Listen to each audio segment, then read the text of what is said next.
ეს 4 წლის დუდაა. ბიჭუნა ტყეში ფერმის ტერიტორიაზე ცხოვრობს. ბავშვი მოწყვეტილია გარესამყაროს, ადამიანებს. იმ შემთხვევაში, თუ ეს პროცესი სასწრაფოდ არ შეჩერდება, ბიჭუნა თანდათან მაუგლად გადაიქცევა. ტყეში ბავშვი მეორე ჯგუფის ინვალიდ დედასთან ერთად ცხოვრობს. დღისით ისინი ადამიანებს ვერ ხედავენ, მხოლოდ ქათმების კაკანი ესმით. ღამით კი მგლების ყმუილი. უსახლკარო დედაშვილისთვის ადგილობრივმა ხელისუფლებამ ქირის გადასახდელად 120 ლარი გაიმეტა. ამ თანხის აფასურად კი ვინ მიაქირავებდა თუნდაც ერთ ოთახს. ამიტომ მარტოხელა დედა იძულებული გახდა, რომ ტყეში ფერმის ტერიტორიაზე არსებულ ამ საშინელ ქოხში ეცხოვრა თავის ბიჭუნასთან ერთად. მე გამოვდივარ ამ სახელმწიფოს მსხვერპლი და ჩემი შვილი.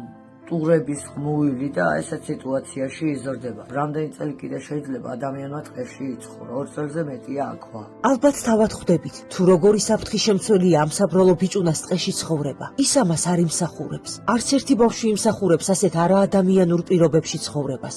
საჭიროა, რომ ბავშვმა რაც შეიძლება მალე ადამიანების სივრცეში გადაინაცვლოს. ეს კი თქვენი დახმარების გარეშე შეუძლებელია ღვთისმიერო ადამიანებო. თუ მთელი საქართველო გავერთიანდებით, შესაძლოა სოფელში პატარა სახლის საყიდელი ფულით შევაგროვოთ და ბავშვი ტყიდან დავიხსნათ. უფალი არასდროს დაგივიწყებთ ამ სიკეთეს.